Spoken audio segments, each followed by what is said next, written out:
Project के completion पर जाते हैं तो जिन श्रम शक्ति का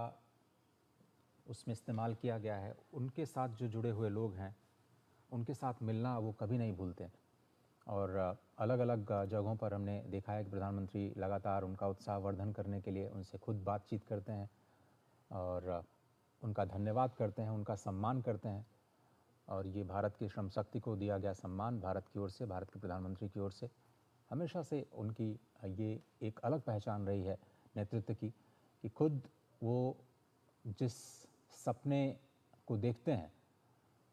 तमाम मुश्किलों के बावजूद, हर कठिनाई पर, हर बाधा पर पार पाते हुए उसको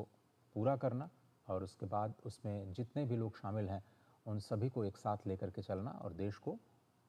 सफल प्रोजेक्ट देना, ये प्रधानमंत्री की कार्यशैली का एक अभिन्न हिस्सा है और हर परियोजनाओं में ये बहुत स्पष्ट दिखाई देता है। सीधे तौर पर इन तस्वीरों में भी हम देख सकते हैं किस तरीके से संवाद करते हुए नजर आ रहे हैं प्रधानमंत्री नरेंद्र मोदी यहाँ पर, और जानकारी लेते हुए कि कैसे जो पूरा ये प्रोजेक्ट है इसकी शुरुआत हुई। चुनाब नदी उसके ऊपर ये दुर्गम सेतु, विश्व का सबसे ऊंचा आर्च सेतु जिसका निर्माण किया गया, और आज इसका उद्घाटन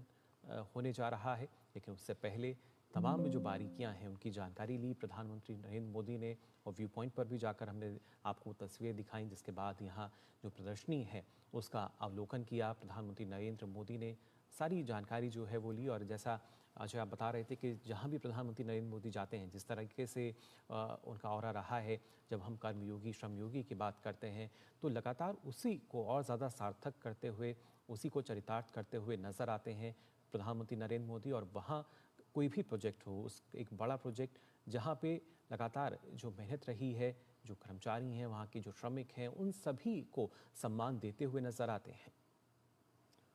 और बीते 11 वर्षों में जो सरकार ने विज़न और संकल्प दिखाया, ख़ासतौर पर भारतीय रेलवेज़ को लेकर के, उसका फ़ायदा किस तरह से जम्मू कश्मीर को मिलता हुआ दिखाई दे रहा है। आज उसकी ये तस्वीरें आपने देखी थोड़ी देर पहले। चिनाब ब्रिज, अब से थोड़ी देर बाद जो अंजी ब्रिज है उसको भी समर्पित किया जाएगा। ये सब इंजीनियरिंग मार्वल्स आज पूरी दुनिया के सामने है और स्पष्ट संदेश पूरी दुनिया को यही कि भारत शांति के साथ समृद्धि पर विश्वास रखता है और विकास की ये जो गाथा है वो भले ही मुश्किलें आएँ, लेकिन उनको पीछे छोड़ते हुए, हर मुश्किल पर काबू पाते हुए हम आगे बढ़ेंगे। थोड़ी देर कुछ दिनों पहले की बात करें तो जम्मू रेलवे डिवीज़न का निर्माण किया था, स्वयं प्रधानमंत्री नरेंद्र मोदी ने इसका उद्घाटन किया और जनवरी 2025 में उत्तर रेलवे के तहत नए जम्मू रेलवे डिवीज़न का उद्घाटन किया गया। उसका मुख्यालय भी जम्मू शहर में ही है। 6 जनवरी को इस डिवीज़न की शुरुआत की गई और ख़ास तौर पर जम्मू कश्मीर, लद्दाख और हिमाचल और पंजाब के जो कुछ हिस्से हैं, उनके पूरे रेल परिवहन की जो आवश्यकताएं हैं उसको बेहतर करने के लिए जो फिरोजपुर डिवीज़न है उससे अलग कर दिया गया। कुछ जो फ्रेट टर्मिनल्स हैं,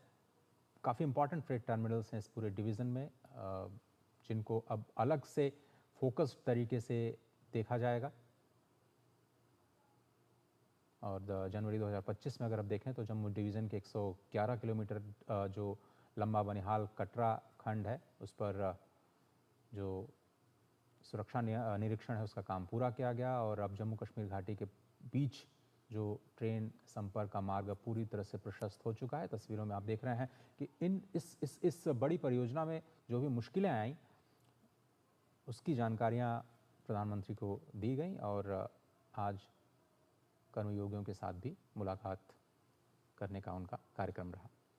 बिल्कुल, और उससे पहले की ये तस्वीरें जब प्रधानमंत्री नरेंद्र मोदी यहाँ पर पहुँचे, जानकारी लेते हुए नजर आए, और ये वो चिनाब ब्रिज जिस पर हम देखेंगे अब से कुछ देर बाद इसका उद्घाटन होगा। फतेह भारत ट्रेन जो है वो इस पर फराटा भरती हुई नजर आएगी, और उसके साथ साथ एक प्रोजेक्ट कि कैसे एक से दूसरे क्षेत्र जो हैं उनको हम जोड़ सकते हैं, कैसे जो समय है उसकी हम बचत कर सकते हैं, कैसे लगातार विकास जो है उसको और गति दे सकते हैं, लोगों को रोज़गार मुहैया करा सकते हैं, कनेक्टिविटी अच्छी होगी, इंफ्रास्ट्रक्चर का निर्माण हमने किया है, और उसी की बदौलत आज पूरा विश्व जो है भारत की इस आधुनिक तकनीक को भी देख रहा है और कहीं ना कहीं इच्छा भी कर रहा होगा कि कैसे इस तकनीक को अगर आवश्यकता है तो वो भी अपना सकें। लेकिन अपने आप में अगर देखा जाए ये काफ़ी ऐतिहासिक